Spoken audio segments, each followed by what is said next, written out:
Jika ada suatu pertanyaan yang harus kita jawab berkenaan dengan siapakah kita ini, kita harus menjawab bahwa kita ini adalah sesungguhnya manusia yang tadinya lemah, manusia yang begitu dilahirkan tidak mampu apa-apa, bertumbuh sedemikian pelan-pelan, mulai mengerti sedikit demi sedikit, diajarkan oleh orang tua kita.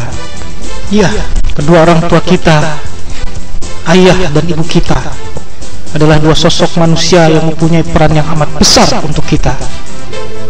Dua sosok yang telah mencurahkan perhatiannya, konsentrasinya, segala jiwa dan raganya untuk mendidik dan membesarkan kita sehingga kita menjadi seperti sekarang ini.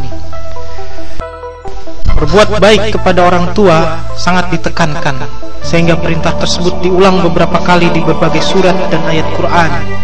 Bahkan perintah tersebut oleh Allah Subhanahu wa Ta'ala ditempatkan pada posisi yang kedua setelah bertauhid kepadanya.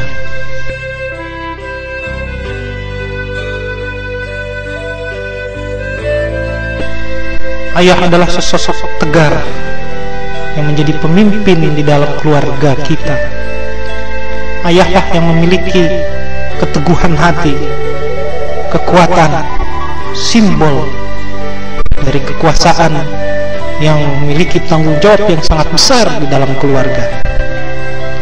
Ayah adalah sosok yang menakjubkan, yang bisa membuat kita percaya diri karena kepercayaan yang ditimbulkannya. Ayah akan memberikan tempat duduk yang terbaik dengan mengangkat kita di bahunya ketika kita ingin menonton suatu pawai yang sedang lewat. Ayah tahu bagaimana mendorong ayunan cukup tinggi untuk membuat kita senang tetapi tidak takut. Ayah adalah seorang yang membiarkan kita menang dalam permainan ketika kita masih kecil, tetapi tak ingin sedikit pun kita membiarkannya menang bila kita sudah besar. Ayah adalah seorang yang mengatakan betapa rindunya dia pada kita ketika kita pergi, tetapi nyaris tanpa kata-kata. Begitulah sesosok tegar yang harus kita menghormatinya dengan segenap jiwa raga kita. Seorang yang telah mengorbankan dirinya untuk mendapatkan nafkah bagi kita, bagi ibu kita, bagi seluruh keluarga kita. Seorang yang telah membanting tulang, berusaha mendapatkan rezeki yang cukup dan membahagiakan pertumbuhan dan perkembangan kita.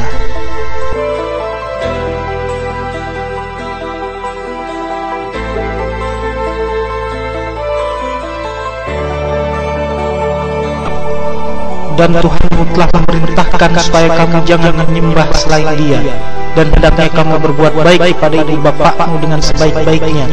Jika salah seorang di antara keduanya atau kedua-duanya sampai berumur lanjut dalam pemeliharaanmu, maka sekali-kali janganlah kamu mengatakan perkataan "ah", dan jangan pula kamu membentak mereka, dan ucapkanlah pada mereka perkataan yang mulia.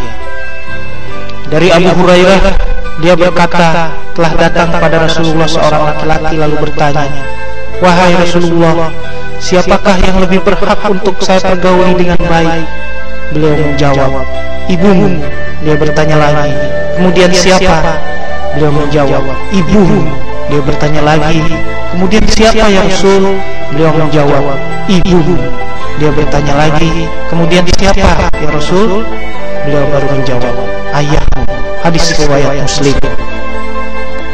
Dari isi hadis terlihat betapa Allah melalui Rasulullah menilai besarnya pengorbanan orang tua kita, terutama ibu.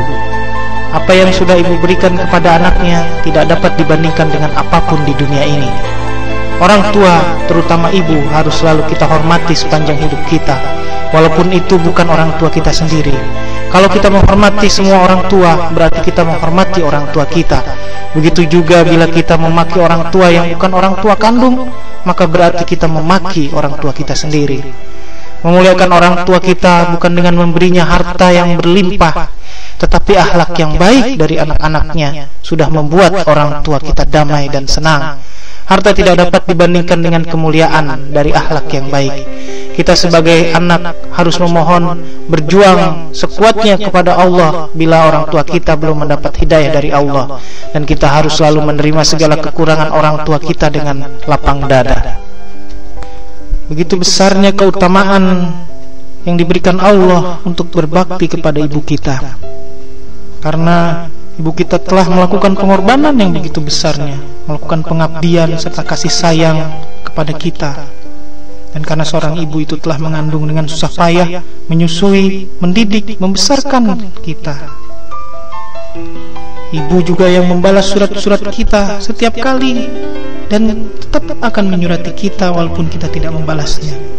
Ibu tahu suatu hari dia harus melepaskan kita, maka dari situlah ibu selalu dekat dengan kita. Ibu tidak bisa menerima kritik kalau itu berhubungan dengan kita. Ibu akan memilih makanan yang paling murah di daftar menu kalau kita yang mentraktirnya. Ibu akan mendengarkan dengan matanya, mendengarkan dengan hatinya. Begitulah caranya mendengar apa yang tidak bisa terucap dengan kata-kata dari kita.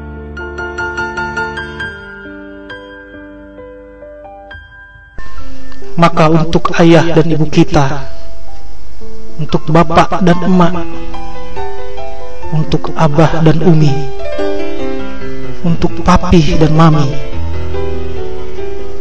adalah bentuk perbuatan baik kepada mereka segenap jiwa raga kita. Kita harus berupaya menjadi anak yang soleh dan solehah sebagaimana harapan atau doa orang tua kita. Kita juga selalu harus melakukan dakwah kepada orang tua dengan cara yang ma'ruf agar keduanya menjadi hamba Allah yang soleh dan solehah. Kita harus tawadu, rendah hati, dan memuliakan kedua orang tua kita. Kita harus taat kepada orang tua selama ajakan atau perintah mereka adalah kebenaran, dan menolak dengan baik jika diajak atau diperintah untuk melakukan kemaksiatan. Selain itu juga kita harus bersabar dengan sikap orang tua, terlebih jika mereka sudah lanjut usia. Kita juga harus selalu membantu seluruh keperluan orang tua dalam rangka wasilah atau sarana beribadah kepada Allah dan mencukupi keperluan mereka di jalan Allah. Tak lupa kita senantiasa memohonkan ampun dan mendoakan mereka. Tidak berprasangka buruk, tidak mencari kesalahan, dan tidak menggunjingkan mereka. Kita juga perlu menyambung silaturahim, merawat hati, akal, jasmani mereka secara seimbang di jalan Allah. Jika mereka meninggal, kita harus mengurus jenazah mereka dan menyelesaikan amanah mereka yang belum ditunaikan, baik terhadap Allah maupun sesama manusia.